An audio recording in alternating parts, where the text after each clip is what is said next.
Hello, good evening, everybody. Thank you for joining us.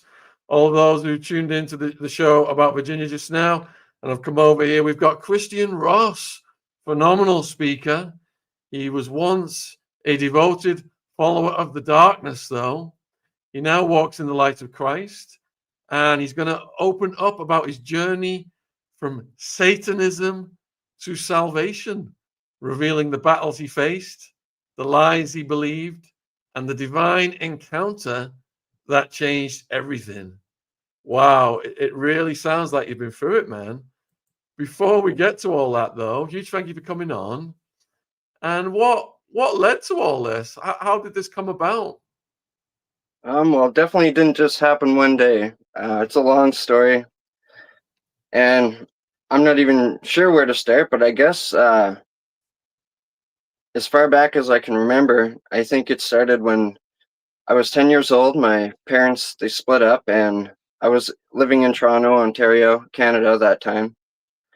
And my mom took us all the way from Toronto to Prince Edward Island, Canada, which is a pretty small island. Not a lot of people here, and it was quite the change. I went from a big city to a country town with a lot of country people, which was a change that I needed to get used to right away. So I was thrown into it immediately, and it was kind of a whole change in lifestyle. And being that young, I was still trying to figure myself out and what life is about. But I remember early on during those times, I was just questioning reality itself, basically. Like, what is life? Why do we just get up and eat and go to bed, and that's it? That's life. Like, we go to school, we eat. Is that it? There's got to be something more to this. And I just liked spending a lot of time in nature. It was a very boring way to live in PEI. Your closest neighbors could be a mile away from you, and it just was not a fun time growing up. And I had a lot of time on my hands, and I got used to nature. I loved, going and walking around the woods by the brook, fishing for some trout. I liked watching the animals, skunks and raccoons, and all sorts of different animals. And I used to spend a lot of time with myself outside watching the stars, and that kind of fueled my thoughts on what is life. Is there a God? Is there something more to this? And that's kind of where my search into esoteric knowledge, I guess, started at that point. So Um, that sounds not too dark yet. no, How did it take a turn into the darkness?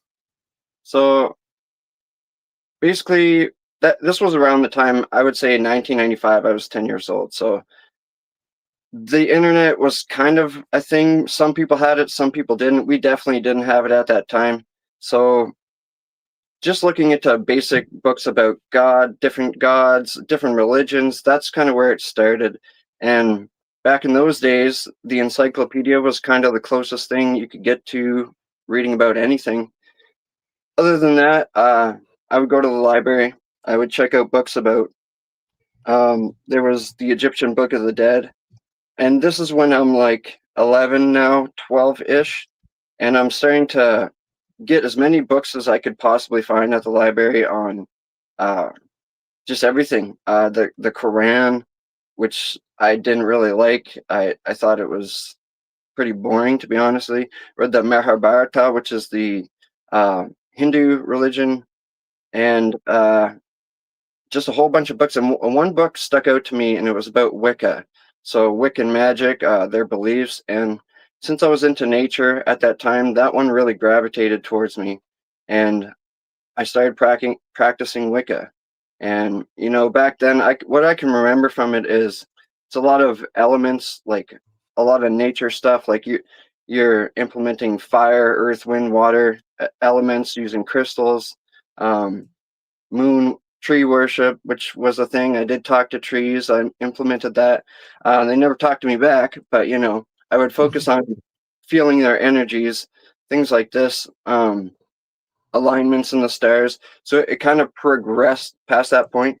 But the one thing that I did take from Wicca that did work was seemingly there was a ritual early on where it was kind of like a self-healing protection spell, which kind of molded into a self-healing kind of deal.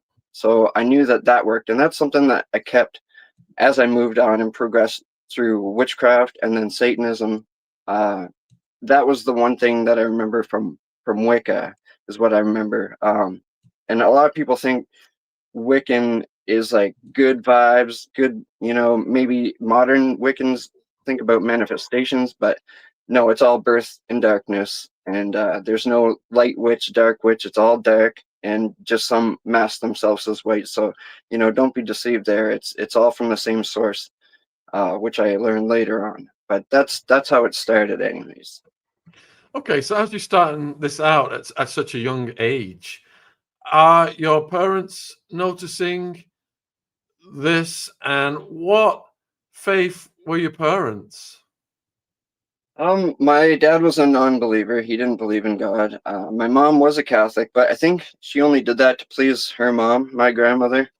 Uh, my grandmother was a very devout Catholic, went to church all the time. And, I used to tell my testimony, and I would forget this part, but there was a certain part of me being around 11 to 12 where I would go to Catholic church with her, but I didn't really believe it. I thought at that time the Catholic Church was just for a lot of old people who are dying and, just want to have some relief and knowing where they're going after they're dead.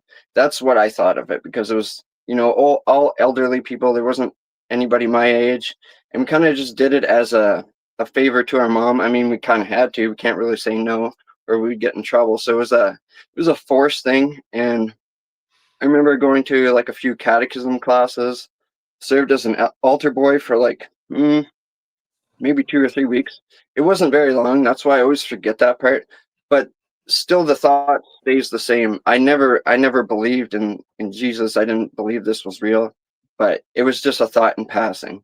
So that never was for me at all. I disliked it heavily. Yeah, I was raised Catholic, and I was an altar boy for No, several cool. months.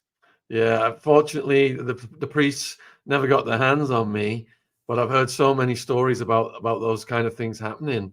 Okay, so you said you're around 10, 11. You're getting these books.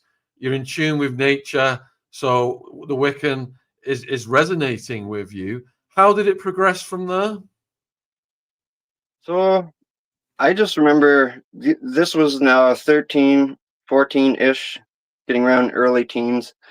And I started to develop an extreme hatred. Like, I was angry all the time, and I couldn't explain it. It was just the only thing I did have love for or did like was nature. That's where kind of my escape was, where I'd talk to the trees, or I light a fire, I'd talk to the stars or the moon. But in my normal day-to-day life, I hated people. I hated everybody that I went to school with. Here it's kind of, they all grew up in their little cliques, and I was the outsider, and there's no place for an outsider out here with, which what I would call a bunch of rednecks back then. Sorry to use the term, but it was kind of like that. Just so you have an idea of the type of people that I was forced to go to school with. And there were a few nice people, but I didn't have basically any friends. The only friends I had were on my hockey team when I played hockey. And even then, I didn't like most of them. So I was a very angry individual. I spent a long time in isolation. And with that, my mom never knew that I was seeking these ways of God, I would say, or these hidden knowledges that I looked through. I didn't really talk to my mom. I didn't talk to my sister, and they pretty much didn't know anything about what I was doing at all. So I kept it hidden from them and everybody else, all my friends as well. So they didn't really know much. I remember when I was getting into hockey, I was getting into a lot of fights, and my anger just progressed and progressed to where like I couldn't even go to like the nearest town shopping where somebody would look at me the wrong way, and I would be the type of person that would confront them. I would be like, what are you looking at? Do you have a problem? I would be that type of person, and it sucks looking back because I was a really dark individual. And going through hockey, getting into so many fights, I started to research more and found more books. And the books that I was finding now and learning about the internet when it was first birth, yeah, it was kind of like Ask Jeeves was the Google at that time. So I used that, and I would find certain spells. They were just really weak ones. And I was just seeking darker things. So I had to go to other places, and I started to find these other websites, these other books from the library that I kept constantly ordering. And that was teaching me about witchcraft. Witchcraft was kind of the propeller that brought me into Satanism. But witchcraft, I stayed there for many, many years. And you still do use witchcraft in Satanism. I was a different kind of Satanist. I was a solitary witch when I was doing witchcraft. I wasn't in a coven or part of a coven, so I don't really know what that's like. I hated people, so you can get me into a coven if you try to. It's just not something I would have been comfortable with at all. And I just remember learning about really dark things in witchcraft, and it progressed from there, I guess. I started using simple money spells. My mom promised me she would give me $1 for every assist, or $1 for every goal in hockey, and $2 for every assist. So I would start doing simple money spells, and I quickly rose to the top of my team. And I was a fourth liner, so I quickly moved up to the first line, and that happened in such a short period of time that I was kind of convinced that this was working. So I tried doing other spells, like I was doing love spells now at this time, and I was an outsider at school. I didn't have any friends. I was being bullied, and after that love spell, I remember uh, one of the most popular girls out of school. She just called me at my house. Don't even know how she knew my phone number, and she wanted to start hanging out with me, start dating me, which brought another bully problem. So the things I did do, they did work, but then it brought other problems with it, which is kind of a thing that happens, but that people don't really know about it. You send this stuff out there, but it's going to come back to you, and people combat that with certain protection spells and all that, but it's inevitable eventually, and that's what really happened to me later on down the road.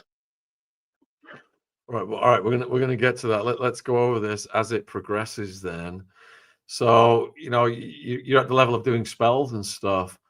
What about like rituals or animal sacrifice? Did you encountered anything like that yet?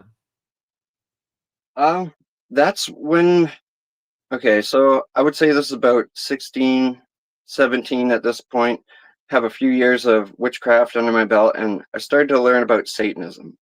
That's when I started to get into the ritualistic sacrifices, the blood rituals, blood sacrifices, dark magic, black magic spells, death spells.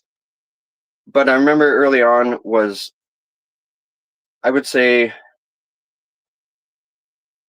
blood magic, and which you do a normal spell. I'm not going to say how you do it, but during that spell, you use your own blood to emphasize the power of it.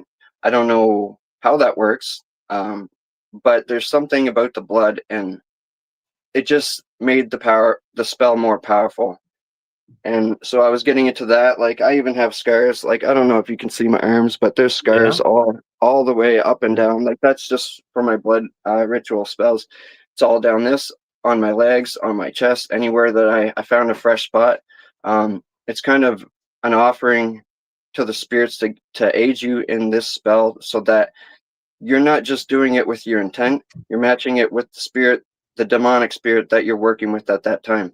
And how I found those spirits out was I had bought a Ouija board. So I was doing spells, reading everything I could, all the books that I could gather, and I would write the things down that worked. Like, I was like a witch scientist. I would take every single thing that would work, certain time of night, certain star alignment. You do this on a blood moon, a blue moon. You do this on the winter solstice, summer solstice. You do this during Saturnalia.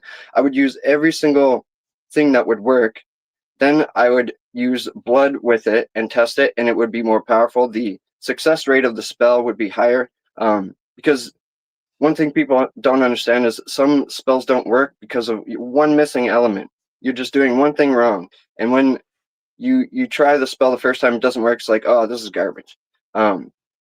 So that's what I would have to do. I would have to test and try them out, and I only kind of learned this afterwards when I had talked to those spirits during my Ouija board sessions, and mind you, my Ouija board was made out of my own blood and wood that I carved. So this isn't your Walmart Ouija board, although those are still evil, apparently, if you know what you're doing and you call upon certain spirits and open doors. It's a great way for them to enter your life, whether you know it or not. So I just, want to say that. But mine was of a dark nature. I did a ritual spell on it, and I was communing with demons at this point. I no longer needed my books because these demons, two in particular, they have names. I'm not going to say them, but I was strictly learning by them at this point. And I would say, this spell didn't work. Why? And they're like, okay, well, you didn't do it at this certain time of night, or you didn't do it facing this direction. But you use this different kind of candle when you should have been using this and burning it like this. And so I was straight learning from demons at this point. There was no book that was going to teach me at this point. I've kind of progressed past the literature, and I remember even getting the Satanic Bible by Anton LaVey, and when I read it, because that's what I thought it was. I thought it was a Satanist. I would worship the devil, but the devil never really talked to me or spoke to me, but those entities would, and they would call him their father, or sometimes the one who is, or the true one. I never really had a belief in God at this point, because what I had found was working. So this is what I knew, that I figured out some sort of secret that the rest of the people didn't know about, and I wasn't going to share that with anybody. This is, I was a prideful individual, but this was really working in my life. So other than the spells, for my own personal gain, and reading that book by Anton LaVey, it was kind of a joke to me. Like, some of the incantations in that book were just a little weird. Some have element of truth in it, but a lot of that book is a lie. It's just a hook to draw people in. It's a mask saying, "Oh, us Satanists are good. We care about everybody. Treat everybody like you would like to be treated." But glorifying your own will, lust, desires. It's just an oxymoron in a way. And I kind of saw through that, and I'm like, this is not for me. Put that away. Forgot about it. And yeah, just continued seeking my own power and status. And the biggest thing for me looking back at that was I focused mostly on curses. So I guess somewhat hexes too, but mostly curses. Because I would go around treating people very nice, as nice as I possibly could, because if for some reason they were rude to me or nasty to me or betrayed me at any point, then that was my reason to get back at them, because I was nice as possible to them. There is no reason for you to be nasty towards me or hateful towards me at all. So that was my reason to curse them. And that's what I do. I would use every opportunity at a sleepover to take a piece of someone's hair, maybe find a toenail clipping. Even I remember one time at lunchtime, one of the guys I was doing a spell on, he was drinking 7-Up or ginger ale, and he put the can down, and I took the can home because his DNA was on top of the can. Anything, a picture of that person would work too. And that's as much as I'm willing to say there, but it had to be something that related to that person, and that brought real power. And so I started a long time doing curses and seeing them work and just enjoying it. I would then add drugs. So then I started experiencing drugs, then doing spells. And it was just it was a long, long, dark time during that time. And yeah, it's just I was a hateful person, and I did what I could to others who displeased me. I used to have a saying, if you mess with me, you mess with me times three. It's kind of like a Wiccan saying, but not really, because they believe that if you put something in the universe, it'll come back multifold, like three times. But with me, it's if you mess with me, I'll mess with you times three. So whatever you did to me, I'll do to you three times as worse that you did to me. And that was kind of my mantra at that time. And I got into a band, and that's when I started putting spells into my music so that my spells wouldn't just affect a person or an individual on that level in this plane, but it would reach multiple people, as many as I could in that sense. So I'm curious then, with Anton LaVey, what kind of an influence was he having on you at this time of your life? And I've put a picture up on the screen for the viewers to see him. Is he the kind of guy you were looking up to? Um, it sparked my interest because I didn't hear much about Satanism at the time.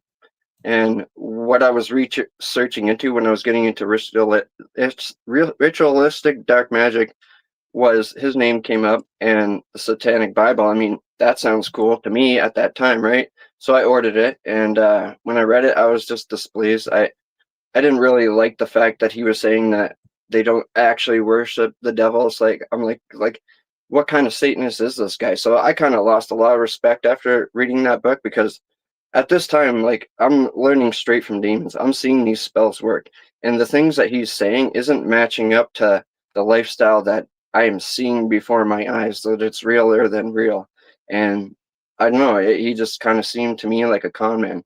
But knowing the realism of the spiritual and the war that we're in, I know for sure deep down he probably believes in darker things that he doesn't mention, probably for a commercialism basis. I have no idea what his motive was, but he wasn't speaking true dark truth. And I know that he probably does know dark truth because he shared some elements of it in the book, but he ignored a lot of others and just straight out lied about others. So it was confusing to me, to be honest. So how old did you say you were when you joined the band, and how did your life change at that point? That was around the 16 era, 16, 17. I would say probably 15, 16, 17. That was an interesting time. We were kind of like a rage. Well, at first we were Rage Against the Machine and Tool cover band, so we would play their songs. Then we started to make our own music, and my guitarist, he was the writer of most of my lyrics, but some songs I would change out the verse or the chorus or the end or the hook, and I'm like, I'm taking this out and I'm putting this in. And I mean, he did kind of have to just let me because I was the vocalist. And in my hook or in my chorus was a straight up spell, and I don't know if he ever caught on to that, but that was kind of me trying to please the demons and getting them to help me to do better works for them, get them on my good side, I guess you could say. They would always say that they're my friends, but they were not my friends. I realized later, looking back, that they're just trying to take you away from God as far as they can, and then they'll try and end you. When you're no longer useful to them. But at that point in time, I was useful to them. I was speaking to people on the street about the devil, about Satanism, about witchcraft. Early on, I didn't want to share that with anybody, but as I grew closer to these demonic entities, I would try and please them any way that I could. So from time to time, I'd reach out to other people, and I think a lot of pride was there too, where I'm like, I know something you don't. And so it was a mix of that, but mostly at that time I was consumed by the band, uh, getting those spells ingrained in those songs, and then getting those songs out there.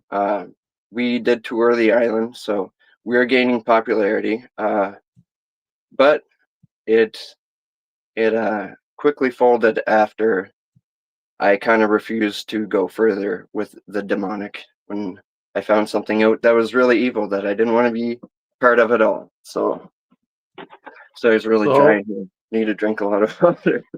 oh, So all it's all right. Take your time. We've got Christian's YouTube channel link and contact in the description box. We put his channel link in the live chat if you want to subscribe. So all this is happening. You know, you're just a teenager. So much happening. I mean, did it get even worse as you approached 20? Yeah, that's kind of where the separation kind of happened, actually. So at this point, I would say 19, 20, yeah, around there. I was doing what you call a black death spell. I did it twice, and it worked, and it always worked 7 days after I did it. Um,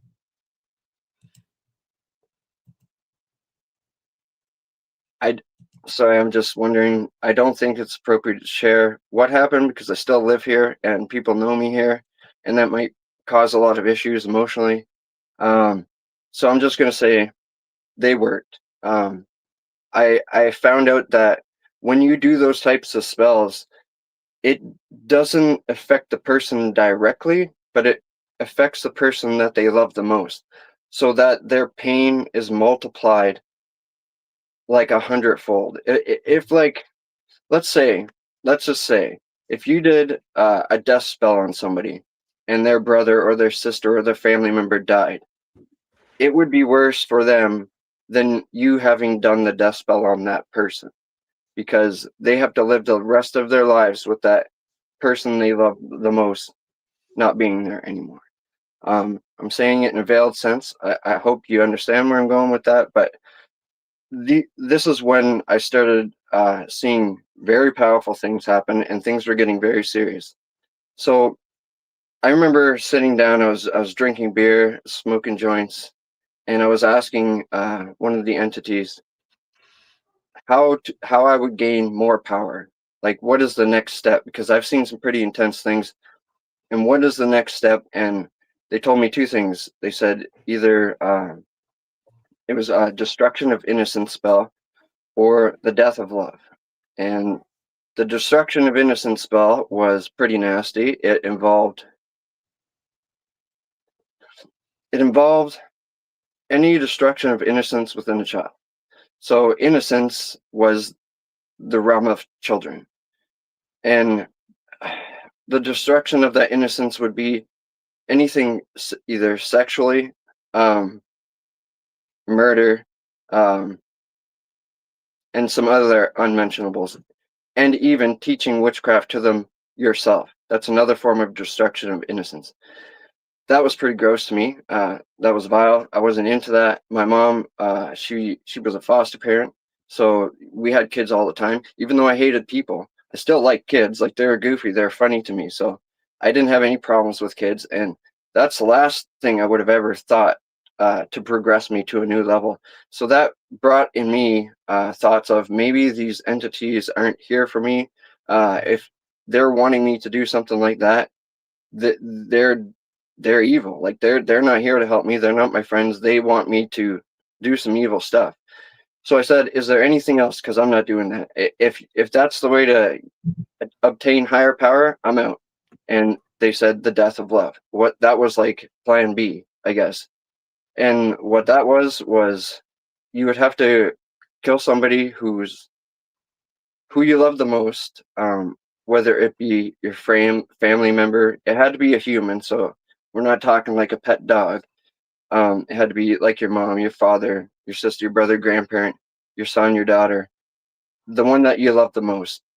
When you do that, you obtain higher power.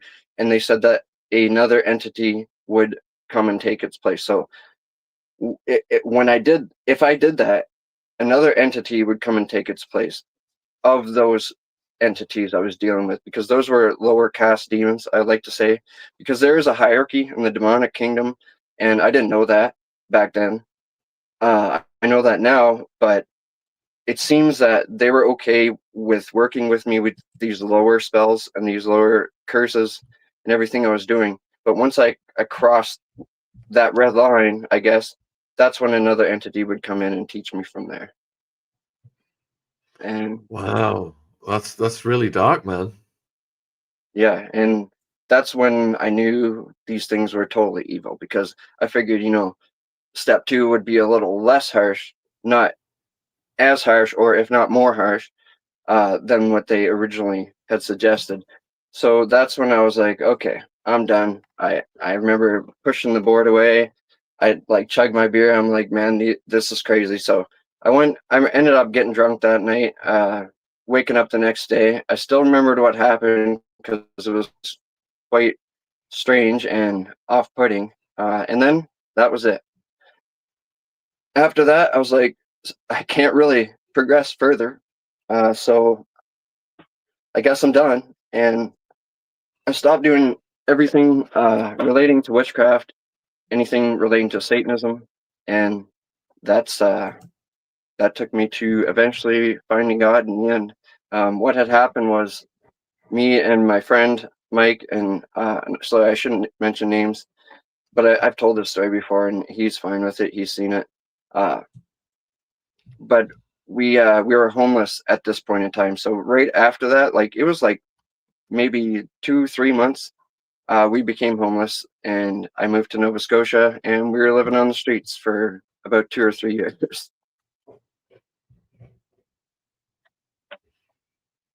And how did that affect you? That just made me kind of angrier, but I I kind of pushed that down with more drugs. I got into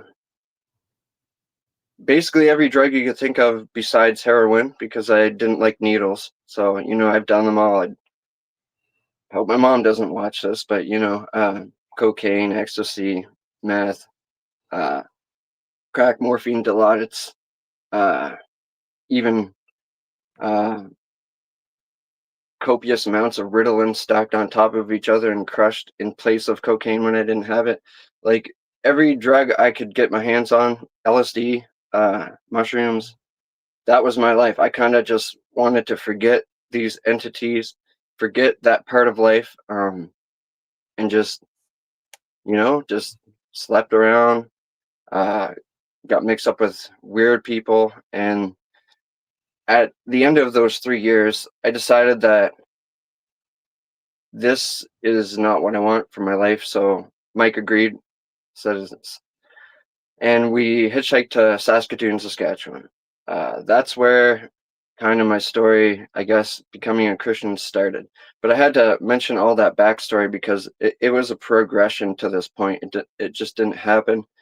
And those things I think are important because when I look back at it, I can see the devil slowly planting seeds uh, as I continued through life. So I can see it now. But at the time, I was oblivious. I was addicted to drugs. I just wanted to party all the time, constantly, and wanted to have sex with every woman I could get my hands on. Because early on, in Satanism, lust was a big thing. An offering of lust or an offering of your seed was a part of an incantation to envelop you in a certain demonic power. And I'm just going to say that. So lust, I had always struggled with, and that was a big part. So I would always seek women, seek drugs, seek pleasure. Basically, that was my life, and I just I was just a horrible person. And during this time, we had met a man named Lloyd and a female named Jermaine. And I'll say their names because to tell the story, I have to relate back to them. But me and Mike, we were in his dad had an apartment building, and we had gotten a room above his. And it was 2006, and it was June the 3rd. So we were, I definitely won't forget this date. I was sitting down, eating a bowl of ice cream, sitting on the floor. Mike was in the back bedroom. I think he was asleep. And there was another girl, Megan, and her friend named Dal, I think Dal or Dan. And we heard this knock, and it was almost 6 o'clock in the morning. And we weren't expecting anybody. Nobody knows us. We're just homeless people. The only people that knew us were Lloyd and Jermaine. And we hear buzz. I go to answer the buzz, and it's Jermaine. She said, "Hey, it's Lloyd and Jermaine. Can we come up for a couple smokes?" And I look at Megan. Megan's like, "No, no, no." But I already answered it, right? So I'm like, what are they going to do? Like, they're friends. So I buzz them in. I go back around the wall. I'm eating my ice cream. And I hear them open the door. and I see Jermaine walk to where Mike was in the back bedroom, and she's got this long crowbar in her hand, and she's walking super fast. And I'm like, okay, that's kind of weird. So I'm like putting my ice cream down, and then that's when Lloyd comes right in front of me, and he pulls out this monkey wrench, like the biggest wrench I've ever seen, and he goes like this and just nails me right across the head. And Oof. so I drop my ice cream, and I get up, and he goes back to hit me again, and I, I always mention this because I got to give Tito Ortiz a shout out because he might have saved my life. Well, it was really God, but I was into MMA, and Tito Ortiz said if someone's ever going to hit you, just grab the back of your head and just turn like that. And that's exactly what I did. I later became an MMA fighter, but that's a different story. So I went like that, and he hit me right there. And when you hit somebody, you go to draw back again. So when he hit me, that's when I hit him. But uh, like I forget to mention because I mean it is kind of funny, but before that he hits me right. Sorry, this is 2006. My memory, the order of it. I remember everything that happened, but the order. Okay, so as soon as he hit me, I get up like that. That's when he went like that around my neck with the wrench, and he's way bigger than me, and he went down like that to like knock it back. So when he did that, I grabbed onto it and jumped in the air. And then he went to do it again. So when he lifted up, I jumped in the air. That's when Jermaine came running back, and she hit me in the jewels, and she grabbed onto them, and she put one leg on my upper leg and the other one on the shin of my other leg, and she was gonna rip them right off. And that's the moment where I said, like, in my head, if there's a God at all, please help me because I'm gonna die. Like, they're obviously gonna kill me. She's got my lower half, and he's got this around my neck. So that's when my hand shot forward. I don't know why, but everything was orange at this time. Maybe it's because I got hit in the head. But my hand hit her in the face. Her head flew back and hit the stove, and her glasses flew off. So that's when she's crawling around looking for her glasses.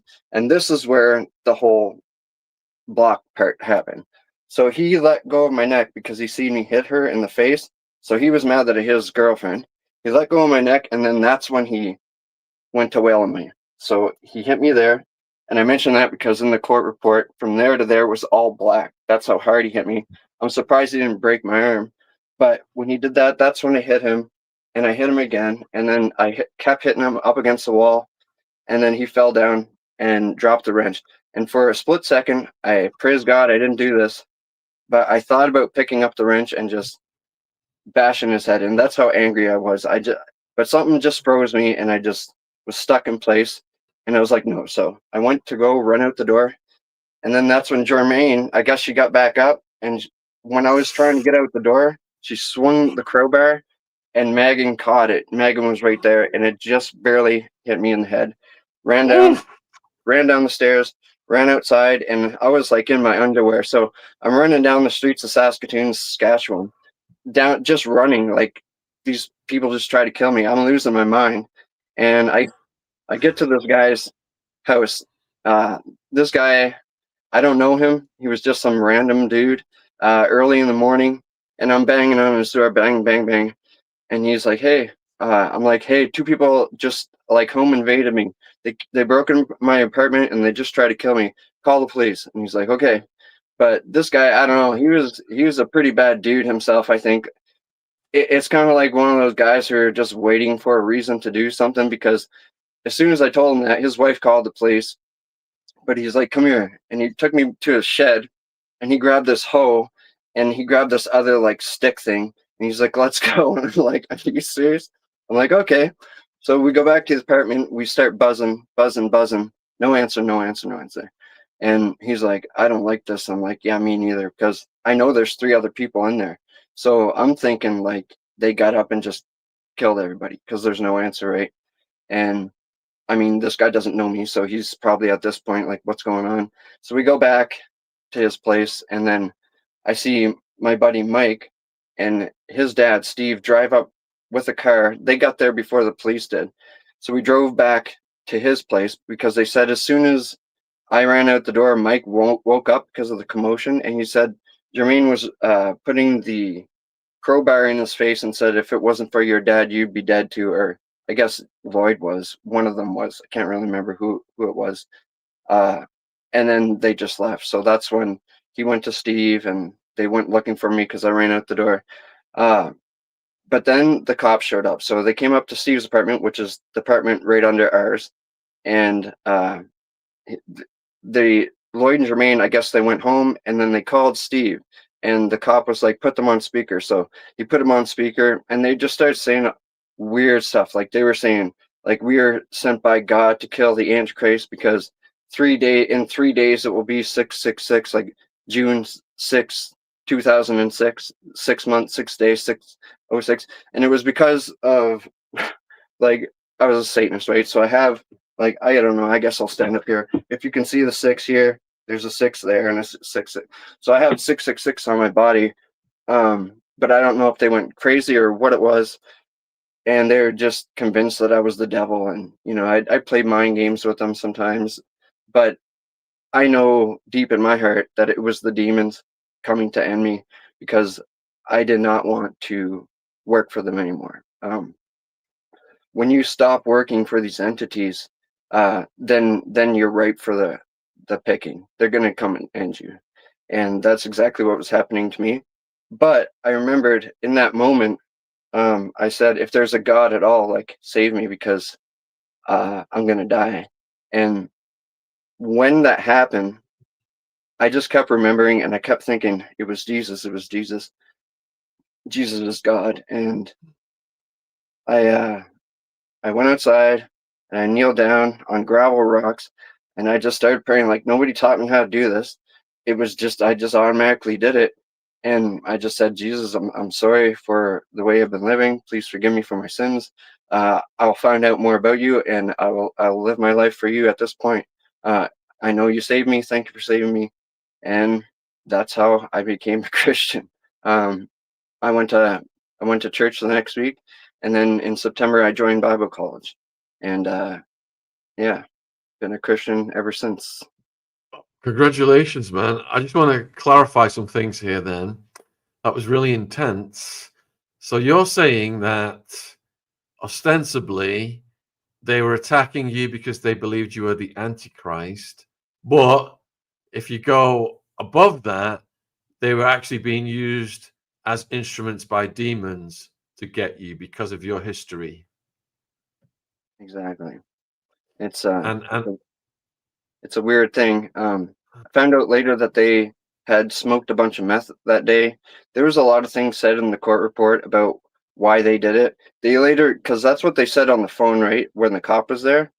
But in court, they said that, oh, Lloyd was saying, oh, I thought he slept with my girlfriend, which was not what they said originally. So who knows? I mean, whatever their motive was, I can't really say. But to me, that was the enemy trying to get me, because I knew probably something would eventually happen. They didn't seem like they were my friends after that. I remember one time when we were homeless, one of the things I tried to contact them again, and that was we had hired a prostitute. I mean, some of this stuff is graphic, but trust me, I'm leaving really graphic stuff out.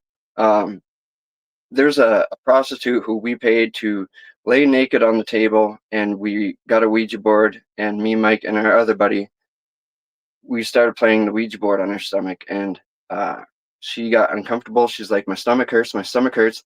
And she tried to get up, and we're like, we'll pay you more money. We'll pay you more money. She's like, no, no, no. And then she got up and got dressed, and that was it. And I was thinking, like, I can't even communicate with these people anymore, or these entities of demons. So I was like, I'm done. So that was my last real experience with them at that point, before the whole people trying to kill me thing happened. So I think it was because I was no longer useful to them is why they tried to end me. And I didn't know God. So, I mean, they were within the right. You got a few viewers asking these people who tried to kill you, how long had you known them beforehand? Not long. When we were hitchhiking to Saskatoon, we failed at some point where we got stuck, and I think it was Greater Ontario, maybe. I can't really remember. We got stuck. No, it was Ottawa, and that's when Steve gave us a plane ticket to get from Ottawa back to Saskatoon. So we made it that far. I mean, we went to trucker stops and did that. That's a long story. Mike got pneumonia during that trip, almost died. But when we got to Saskatoon, we went to a 7-Eleven, and who was working there was Lloyd. And we're just looking for drugs, right? We're in a new city. We don't know where to buy pot. We don't know where to get cocaine. And he was like, "Yeah, I can hook you up." And he was a shady dude. So after his shift, we met him in the back where there's the dumpster there, and he said, "Yeah, we'll hook you up." So he got us cocaine. He hooked us up with drugs, and that's how I knew him. And then we met his girlfriend at the time, Jermaine, and I would say this was probably only 2 months before this happened. So knew them. But the last part of that interaction, like I stopped hanging out with them. Mike stopped hanging out with them because they were getting really weird. Like these people in their apartment, their whole wall was full of Bibles, like different denominational Bibles, different languages, different culture Bibles, and just massive amounts of weird looking statues and stuff. But they were not Christian at all, so it was very confusing why they had so many Bibles. But I'm guessing that mixed with the crystal meth and my tattoos and the fact that I used to try and play with their minds. I would say in passing to her, I said, you remind me of Mary Magdalene. And I would say to Lloyd, you remind me of Jesus. And that probably did something to them, I'm thinking, is my guess. And I can only, just take my best guess, because you mix meth with any person who's a little off, and you'll get some wild reactions from them for sure. So you said there was some dark graphic episodes that you skipped over. At what point in your life did they happen? Well, there's been some notable ones. I would say from 16 to 20, during that whole period of time where I was into witchcraft and into Satanism, like things that I don't want to share just because legal reasons for some. And not only that, but I don't think people should know about these things. Like sometimes I'll get emails and say, how did you do this certain ritual? Or how do you do this and this? And it's like, I'm not going to tell you how to do that. I came from this lifestyle. I came from darkness. I came from evil. And the last thing I am going to do is point somebody to do such things. So I have to think very carefully about what I'm going to say. So I'm just trying my best. This is like the first live I've ever done. I've done some pre-recorded ones before, but anything that I did mention was edited out, and I'm thankful for it, because I realized that it would have caused more danger if people had heard that. So yeah, just some things I'd rather not mention for sure. Some creepy things though. I will tell you one creepy thing that I remember now. I don't know if people remember these. There are these little toys, like it's called an oogly, and if you Google it, it's like a little egg, and it's got eyes, and there's batteries in it, and it like vibrates and says certain phrases. It's kind of around the time of Furbies, when that was a big craze, or like Tickle Me Elmo. And my sister had this oogly, and she was deathly afraid of it. I don't know why. It just always sat in her cupboard that she never opened. And I asked my mom one day, I was like, "Why does Sherry keep this in their cupboard?" And she's like, "She's deathly afraid of it." And I'm like, "Okay." So I got the bright idea. Like I would do stupid pranks to scare my sister all the time. And I put it in the doorway. So when she walked by it, she would see it. And I was planning in my mind, if she asked me, "Oh, did I put that there?" I would be like, "No, I didn't put that there." And I was waiting for them to get home the whole time. I was sitting in the living room, and then I hear it vibrate, and it said something. And I was like, "Okay, that's weird." So I go and I look at it, and it vibrated and said something again. And so I go and I pick it up. I'm like looking at the back. I take the battery pack, There's no batteries inside of it. And I remember that freaking me out a lot, because I started watching horror movies when I was 8 years old, seen pretty much all of them at that time until I was 12, except the really old ones, the black and white ones. Those bored me. I was always seeking that thrill, even at that young age. And one of the scariest movies that I saw when I was a kid was Child's Play, and that's the movie with Chucky. And in one of those scenes, I guess he's at the swing set, and he says something, and the mom goes and opens the battery pack, and there was no batteries in it. That was the one of the scariest things I've ever seen in a movie. I mean, there's probably more that I should thought were scarier than that, but for some reason, that was the scariest thing for me. So when I picked that oogly up and I looked in the back of it, and there was no batteries, like, I was sweating. I was so scared.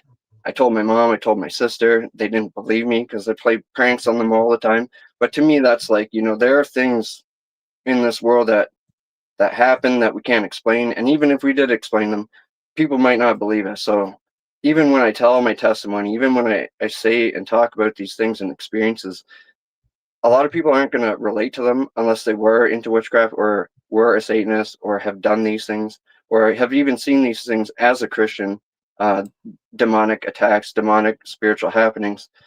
It's hard for people to relate to these things. And I understand it. It makes complete sense to me. Like, if I heard somebody talking about these crazy things that are happening, I'd be a little like, really? But you just knowing myself and what happened, it's totally true. And not only that, I fear God as a Christian now. I believe in him 1,000%. So I fear him. And if I were to say any bit of lie while I'm claiming to speak on his behalf, or to bring him glory, that scares me more than anything. So I'm very careful about what I say. I don't want to embellish anything. I don't want to say anything that's not true, because I fear God and he will punish me for for telling lies. So I'm very careful. Try to be as careful as I can be with everything I'm saying. Just gotta say that. No, you're doing great for your first ever live, Christian, and we respect your boundaries. That's definitely a sensible approach. And you've got a few questions from the viewers. Are you okay to answer some questions? Depending on what they are, sure, yeah. All right, so let's see. The demonic voice. Here's a question from Rosie. How did the demonic voice communicate to you? Can you describe the sound and choice of words it used? Thank you for sharing. It spoke to me through the Ouija board. It didn't speak to me audibly. So, like, okay, so when I was using the Ouija board, I would use both hands on the placard or whatever it's called. And shortly after time, when it got more powerful, I was using 2 fingers, 1 hand. And then after that, it was 1 finger. So when it spoke to me, my 1 finger, I would have a pen in my other hand and I'd have a piece of paper. So when it was spelling, I would write what it's saying. And like, I have no control. It's 1 finger, right? So it's going fast. I'd ask it to slow down or speed up, and I would write exactly what it's saying, and then I would read what it said. Like, sometimes I couldn't keep up with it. I was writing so fast. There's been other times where it taught me about automatic writing, excuse me, which is you invite the spirit in you. I did ask to be possessed once. That was kind of crazy. It's like you can feel it taking over your body. You can bring your control back, but it's kind of hard. You just got to force your will stronger than it to do so. So it's not like 100% controlling you. You do have that free will to get yourself back. That's a whole nother thing. But when it came to automatic writing, when I would invite it in me, it would just write. And like, I could look at the ceiling, I could look at the sides, and it would say perfect sentences. So that's another way that I would communicate with it. But it was mostly through the Ouija board, if that answers the question. Yes, thank you. So the next question is from Firecracker, who wants to know how old you are now. I just turned 40 in September. Okay, and the next question is from Louise. Can you give us an example of a curse? Mhm.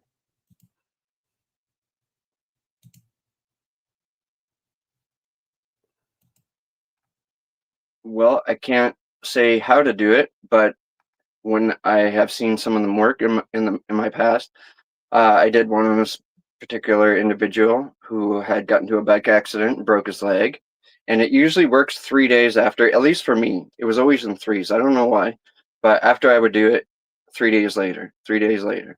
Um, Another one, I mean, I can't attribute this to me. Maybe they had their own problems, but I was at a friend's house and I was at a sleepover, and his mom and dad, they were like yelling at me for some reason, and it wasn't me that did it, but my buddy, right?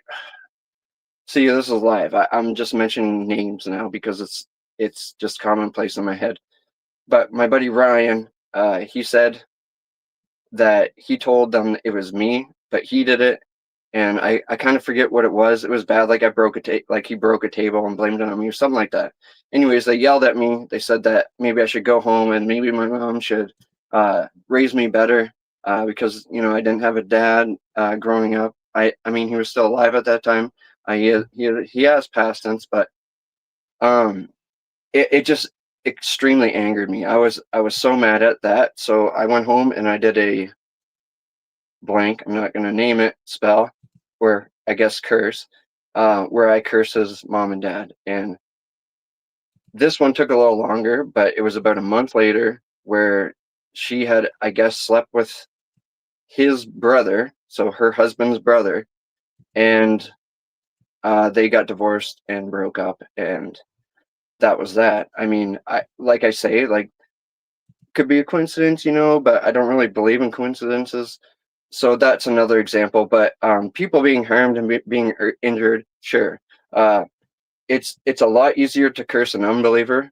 Uh, the only trouble I had with curses and hexes on people were Christians.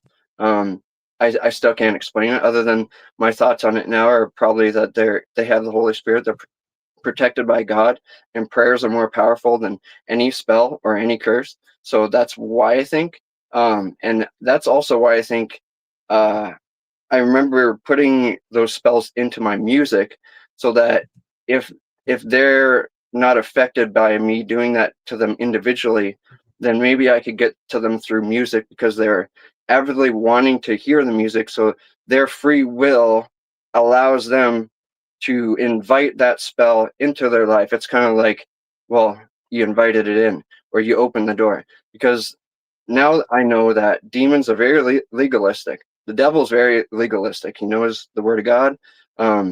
He can only do really what the Lord allows him to. But there are laws and there are rules in this, and he'll take any advantage of your slip ups to get to you, and that's why we're in a war. It's an everyday battle, and he's always there. When you first become a Christian, it's not like your life from that point on is all puppy dogs, fluff, and rainbows. You enter the war. That's when your life truly begins, and it's a constant battle the whole way. So it's not gonna immediately get better. At the start it does, and I can say that because all my Christian friends' stories are the same.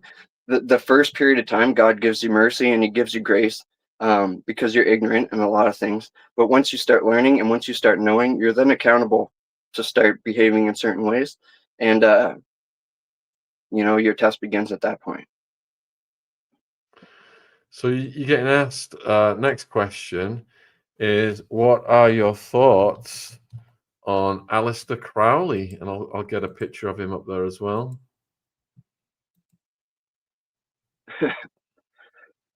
He was somebody I learned about around the time of Anton LaVey, and there was another one who wrote the Necronomicon. I forget his name. I read his works. Those were kind of just fantasy to me. I wasn't into necrophiliism or necrophilia, sex with dead bodies. That's a whole nother thing. Like I wouldn't do that if you told me you'd bring me $1 million. No thanks.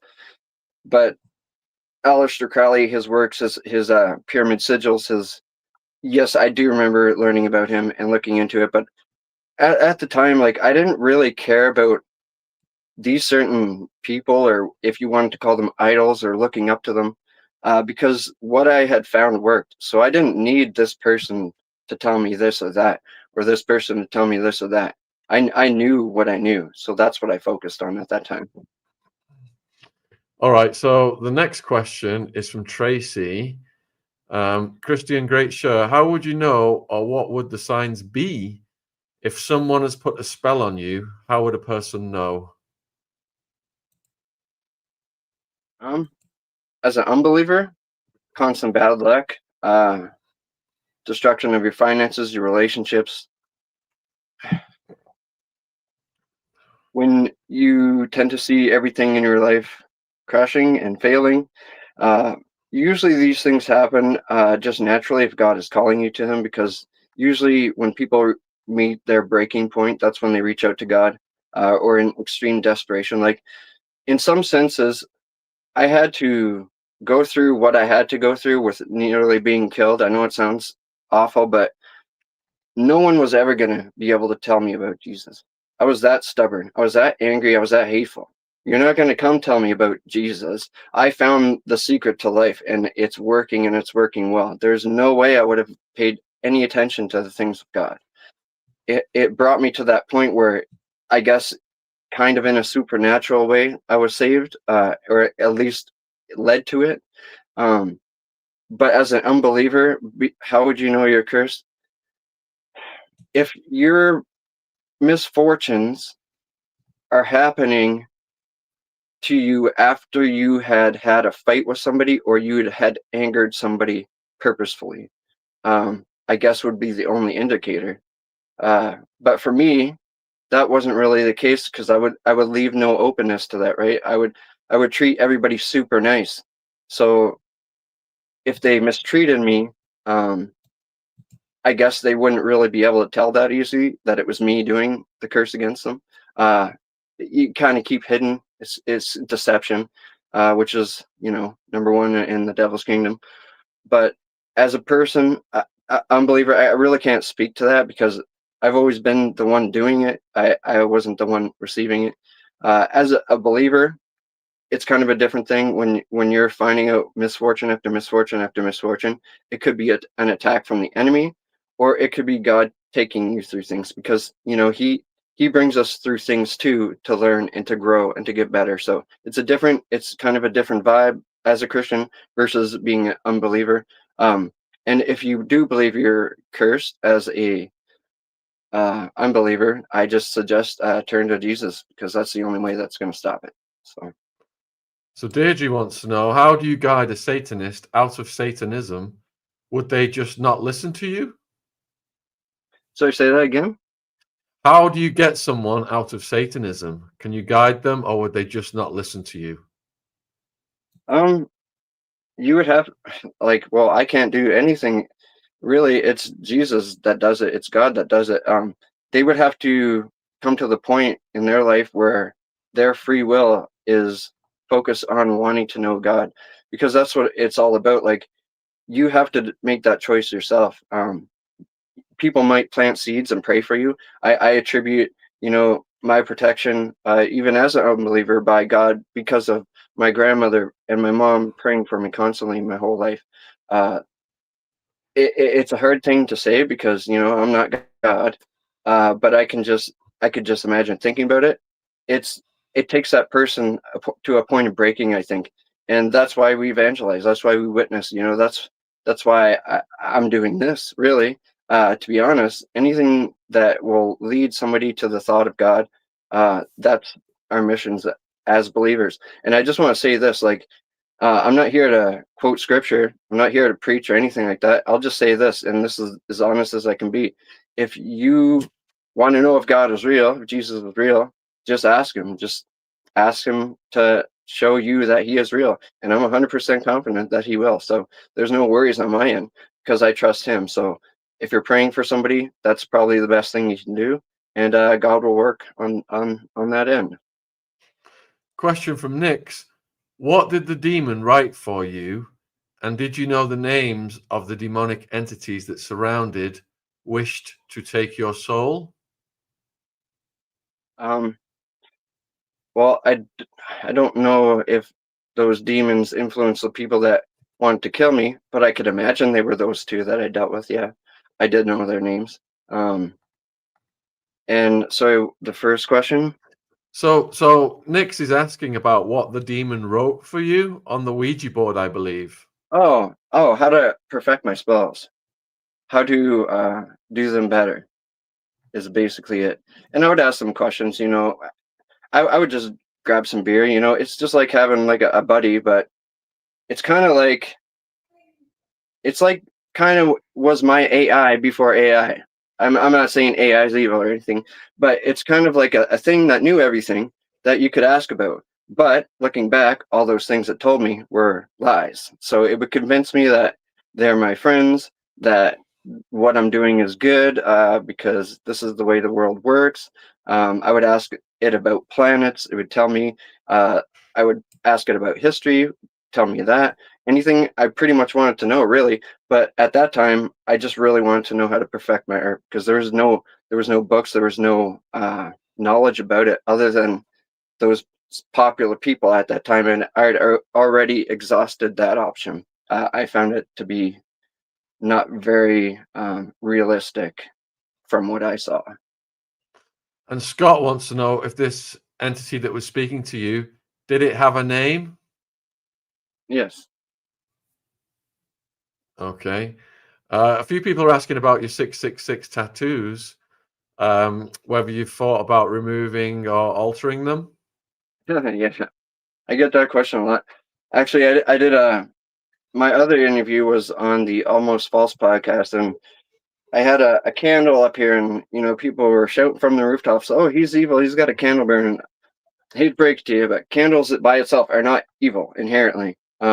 They are used in a lot of spells, yes, sure, but it was just to brighten up the room. If anybody watched that, and then the second one was they would ask about my necklace, so I'm gonna just get that out of the way right now.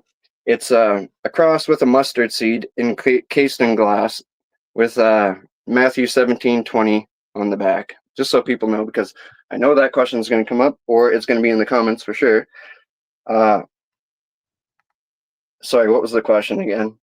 I'm bad at this, man. I'm sorry. It was about your tattoos, altering or removing Oh, them. right. So, yeah, my tattoos. These ones, like, that's when I was into the Egyptian Book of the Dead. I will be removing that one. This one was in a dream. It's the first tattoo I got. I saw it in a dream. Don't know what it means, but there's a split ankh in there. Um, the 666 ones. I struggle with that one because I now know that obviously it holds no power over me. Um, I'm a Christian now, so I'm not worried about them. The only thing is they've been a great witnessing tool. Like, I'll go out to the supermarket or in public, and people see the six, and I remember one guy. He's like, "Oh, where's the other one?" I'm like, "Right here, man." And I start talking to him about Jesus, and that's happened quite a bit. So it's a good witnessing tool. Um, it also kind of shows that I'm speaking when I'm speaking, because a lot of people, their first tendency. It took me a long time to actually start to tell my testimony, because it sounds kind of out there, and people don't really believe me when I say these things. "Oh, you're a Satanist." "Oh, okay." And I've been through that a lot, especially early on. And when I show them this, it's like, well, I actually was. So in retrospect, though, I think there is going to be a time where I do get rid of these, because um, I just think it's proper. But it's a great reminder to me of the things that God has done for me and where He's taken me from. So that's why they're there for now. And I usually cover them up sometimes, when I can. But if it's hot and they're exposed because I'm wearing a t-shirt, that's when people usually ask me about them. Next question is from DS. Are you ever tempted to use curses in situations now? And if so, how do you overcome that? No, simple question. If I were to ever turn back to my old ways, I'd probably be finished. Okay, good answer. All right, so next question is from Orr. Have you ever been reached out to by a Christian in the spirit? Um,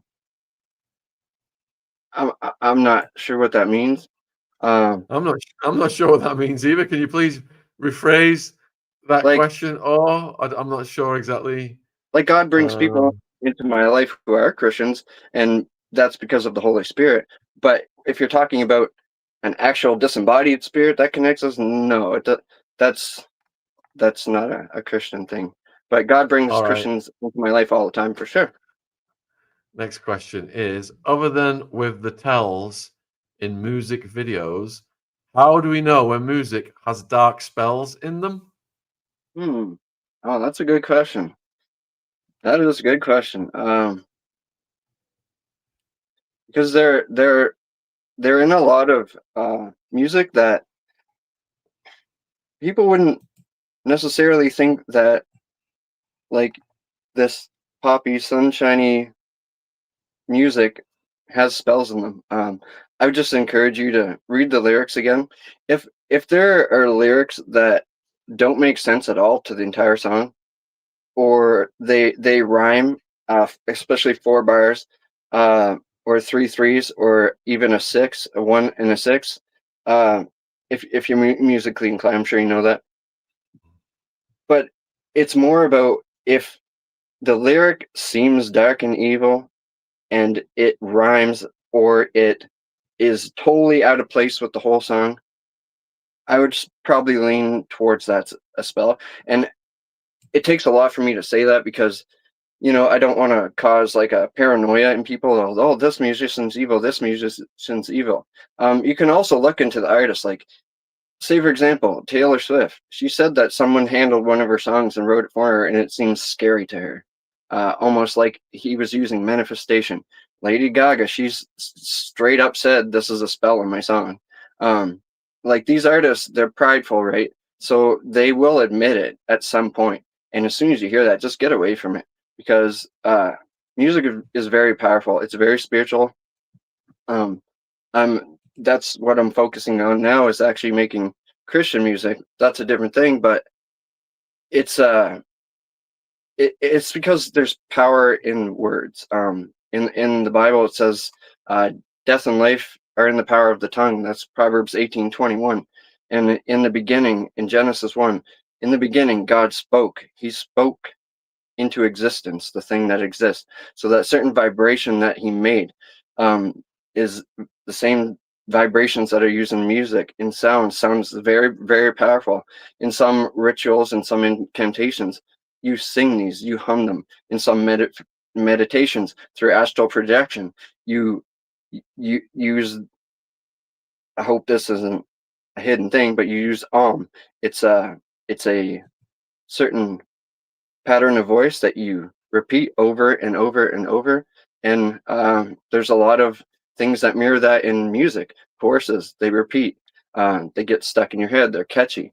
You can wake up and find yourself singing a song that you heard 2 days ago, and it's just running through your mind, running through your mind. It's because it's connecting to you through that vibrational pattern. There's a sticking there. So just be very careful of what you listen to, who you listen to, find out their history, read the lyrics, and just don't sing along to things that you don't know what they're actually saying. Is my tip. You got a few people asking whether you think Diddy was into the occult. Probably most likely, yeah. All Thing right, then. if what they tell us he did what he did, I mean, I have no idea, right? That they only say what we hear, but it sounds very dark and satanic, yeah. All right, woman's warrior who's asking about her son. I think you should email Christian. His email is in the description box below this video, Yeah, feel free. so you can discuss that directly. His email's there, and his YouTube channel link is there as well. I'll put them in the live chat again now. You've answered all the questions, man. Is there anything you'd like to say in conclusion to the viewers? No, just thank you for all of you for being here. I hope you got something from it. I'm just a guy living in the country in a trailer down by the river. I'm no one special really. Just been through a lot, and even my channel's not a big channel. I don't really want to promote it at all. I like my little corner of YouTube, and The people there have been there from the beginning, so I like to reply to each and every comment. So if it does get bigger, I'm going to find myself even more busy. So, I mean, I'm joking, but yeah, it's just the message where God has brought me from into the place where He brought me today. I feel that it is my duty to share it. And as long as I'm still breathing and still have life, I will continue to do so, because there's nothing better and nothing more worthy than giving glory to God, Jesus Christ. Christian, you're such a genuine person. You've been through hell. We appreciate you coming on and sharing the story. So we wish you all the best. And I would urge the viewers to subscribe to Christian. And if you want to reach out, his email address is in the description box as well. So I'm going to let you go and close the show, my friend. And thank you for spending this time with us. You take care. Great. Thank you, sir. God bless you all. God bless. Cheers, Christian. Thank you. Thanks for all the questions, viewers. Fascinating story. I'll just let everybody know what we've got coming up in the next few days. Shane has got, let's see, tomorrow. Was there a second shooter on Charlie Kirk coming up tomorrow at 9 p.m.? I'll be doing that one. I saw Candace Owens. There's a gag order now on people reporting on Charlie Kirk and on 3,000 witnesses, etc. And Candace has announced, don't worry, world, I will be breaking the gag order. So Barbara's coming back with Paula M. That is tomorrow at, is that 9:30? Let's see. Yes, if that's at 9:30, and we've got the Charlie Kirk one. Charlie Kirk one must be at, oh, that's down as 9. We have to fix that. Perhaps that should be 8. All right. And then we've got the following morning, French model Laurie Marsden exposes elites, including Jean-Luc Brunel, Epstein, Girard, over there in France.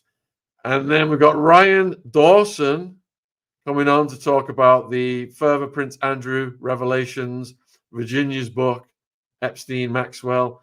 Ryan Dawson's coming on Saturday at 1 p.m. UK time.